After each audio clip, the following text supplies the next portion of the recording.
didn't realize until you guys started talking that a lot of us had the same thought about when I die, You know, in painting, you're like, well, this is going to be around for a while, or or when I pass, when I die, all my kids are going to just come and everybody's going to take everything I got, and it's not going to be anything left.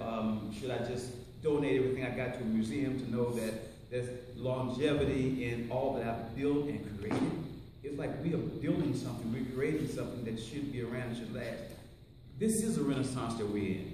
Whenever I see these guys standing, what's happening here, we are in a renaissance. We should document this so people that come after us can see it. We are paving the way to make it hopefully a bit easier for inspiring artists or people to do the things we're doing without as much of, I guess, as much noise as we have to make in order to make ourselves heard. My mural, if I had to paint it, would probably be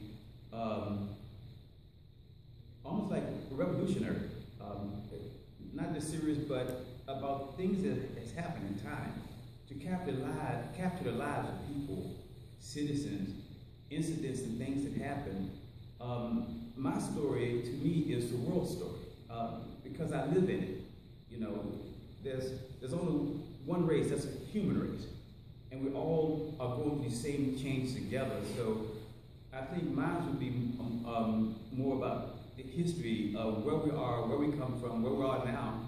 And it's got to have some trees in there. I like the blue in the background. Also, like you said, blue in the background. I like that as well. Yeah. But you guys are going to paint it when I'm done. I'm more responsible for it. Yeah, okay. But that's what I would like to see. Sweet.